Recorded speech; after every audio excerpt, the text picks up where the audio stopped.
Hello and welcome to this next Lukozer retro game review video. And for this one I've chosen Cauldron 2, The Pumpkin Strikes Back.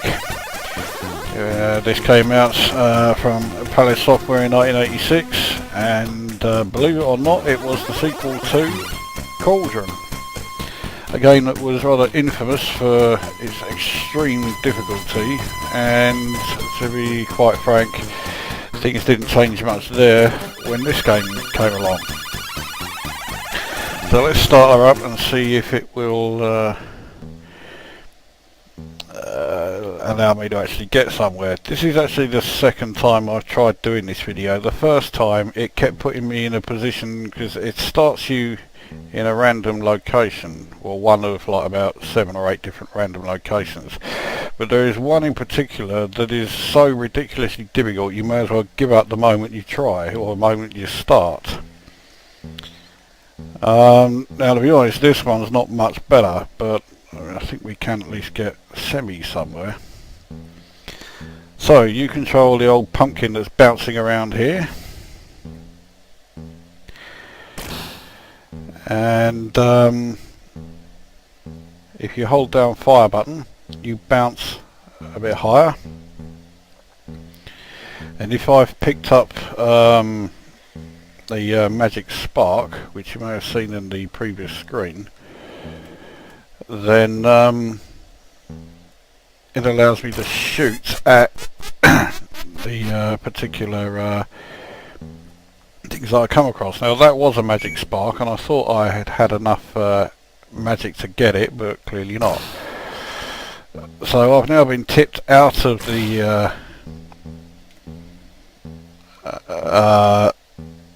well, one of the towers, and I'm now down near the ground floor, which means I now have to try and get my way back up, and that is a lot easier said than done.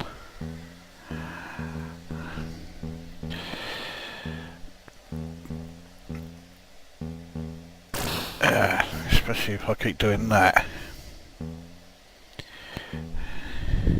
Now I'm going to jump too far to head to the other side of the platform. Now I have the magic, I can now fire, and if you hold down fire hold down fire and move the joystick in the direction you want to fire, then bosh, off you go. And this is extremely handy, but you need to be careful not to do it near the edge of a screen, otherwise you will constantly fire and your health, or magic as it's written as in this game, drops like a stone, as I think I'm about to demonstrate there. Now I need to reach that lever, and for some reason I just went straight through the platform. I've never seen that before, and I'm rather fucked off that I've seen it now. I'm in completely the wrong position to be able to jump up as far as that platform, I think. Oh no, here we go. But now actually getting onto the platform there is not so tricky, because I keep landing right by the lever. There we go, and it sends me back. So we nudge the lever, it lowers that down, and it does it just in time for me to lose another life because my magic is so low. Every time you fire a shot, you use one of your magic. When your magic hits 0, whether it's from firing a shot or from hitting something, then that's game over, or rather that's another life lost. Now things like spiders will kill you instantly, as will skeletons, although with skeletons, if you have the shield, which is one of the items you need to collect, you become immune to them and you pass straight past them. I can't remember if there is anything that does that for spiders. I hope there is, because they really piss me off, those things.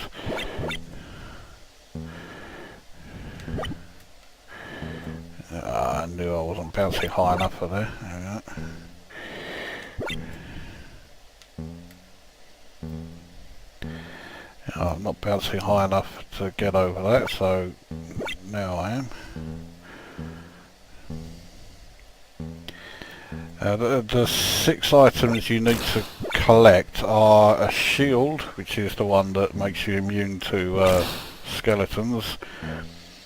The scissors, which I've got, which you need to cut off part of the hag's hair. You do eventually find your way to the hag's bedroom, where you have to cut off part of her hair while she's sleeping. I think I'm about to croak it here.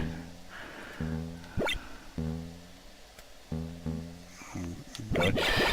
Well, even if I don't croak it from yeah. Right, that's handy.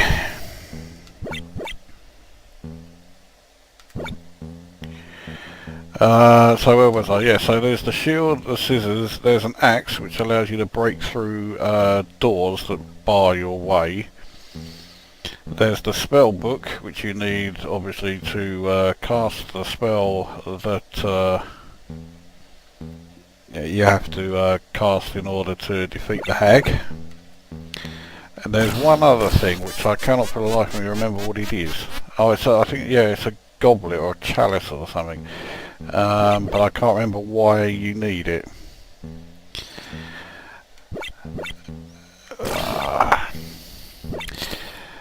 Despite the fact that I'm making it look like a frustrating gaming experience, this is actually not a bad game. But you do need a fair bit of patience, otherwise it will very quickly drive you around the bend and just make you hate the thing. So back in the day I used to play this a hell of a lot, and I always thought it was great, but yeah, it is very tough and rather unforgiving, but I don't mind it for that. You know, there are other games that are, you know, tough and extremely unforgiving. So it's not as if this game is unique for that. I want to be able to get down that, and I'm not going to do it that way. Okay, right, bollocks to it, we're not going down there then.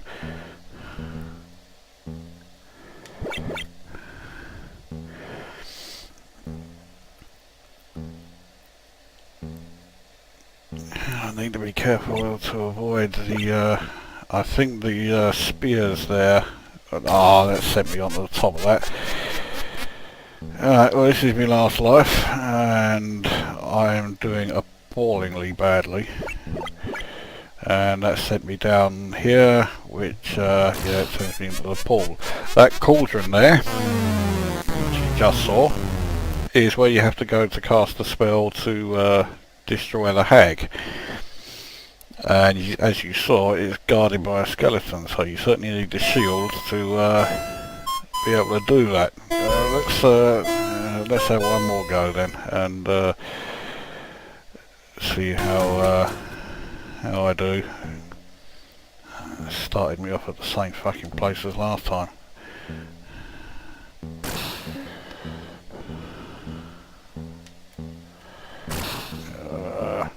I thought I'd managed to avoid the rat. I don't want to keep dropping down any lower than I already am.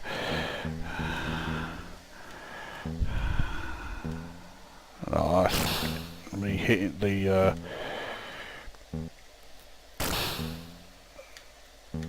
damn it, I want to get up onto that platform above me, but there we go.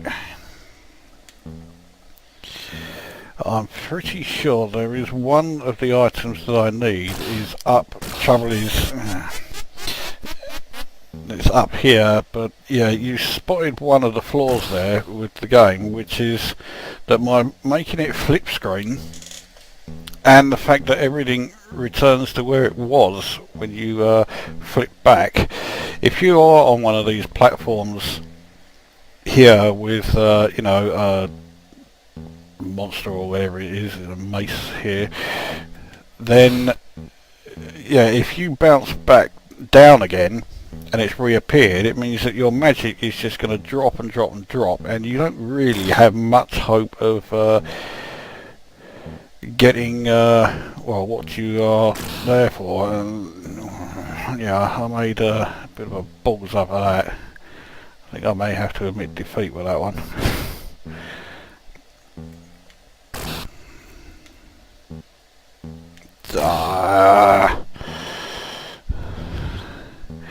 Well, now I don't have the magic left, so let's get out of here.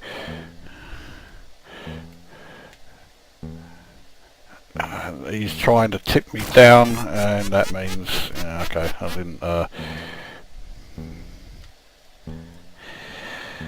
so I wouldn't mind being able to pick up the magic spark that he was holding there, but it doesn't look like I'm going to be able to, so let's head out over here.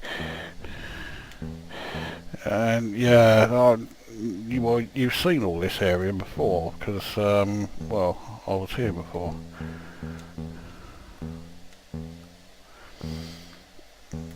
Well, let's try and pick up the magic anyway. Right, so we got that.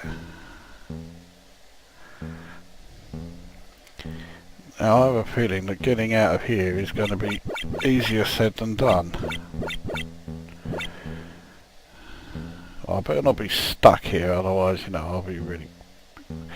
Just for a change, I'll be really fucked off about it. Oh, no, come on, I was there. There we go.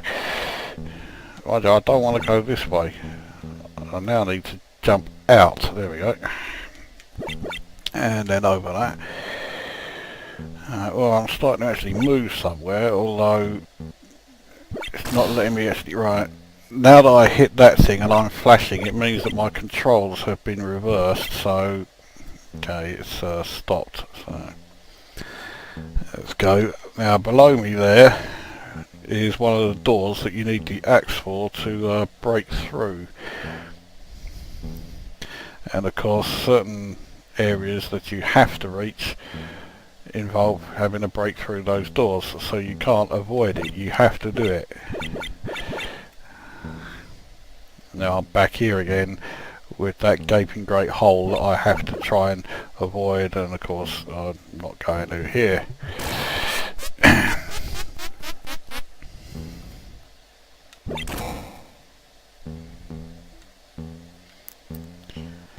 So try and get out of there before the hunchback comes back. Try and destroy the two gargoyles. Get onto the platform. And now we can try and get the scissors before, well, okay, I got the scissors, but, shit.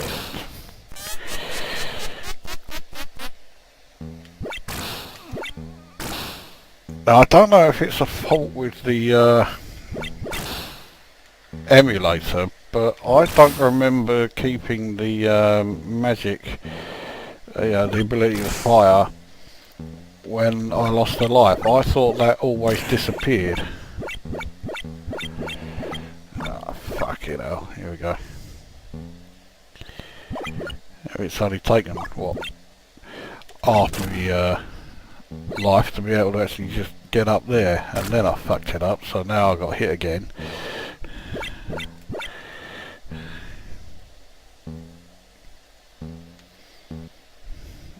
You cunt. Well, I think I have no real chance here. I'm down to my last life, aren't I? There we go. Okay, I've got one life left. I'm still firing, so I'm sure that didn't happen in the actual original game. Well, with any luck, I can now close the hole there. Trouble is, it reopens as soon as you lose a life. Actually, that's not really an issue, seeing as I'm on my last life anyway. So.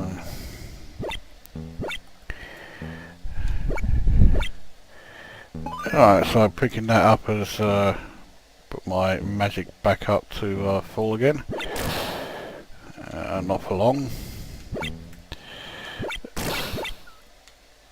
Now I need to time this well because I'm trying to get past the spider there, but it follows you around, and there you go. Well, let's Cauldron 2. I really didn't do it justice. I think in terms of platform games, I mean, alright, I'm not a big fan of platform games, as I've made no secret of, and yeah, I do still like this one. So I think it's really behind only the two Impossible Mission games in terms of the best platform game on the Commodore 64. Even though you'd be hard pressed to believe that, having just watched this. So what will I give it? Well, I certainly won't give it as much as either of the Impossible Mission games, not even Impossible Mission 2. Simply because it's way too hard, and graphically it's pretty good. Sound-wise it's pretty good. Gameplay-wise I think it's pretty good, even though it is rather tricky, to put it mildly. I'll give it 7.5 out of 10. I don't think that's too bad a score, really. It's worth a try, but yeah, I'll warn you, there is every possibility you could be extremely frustrated by the experience. So that's Cauldron 2. I'll see you at the next video.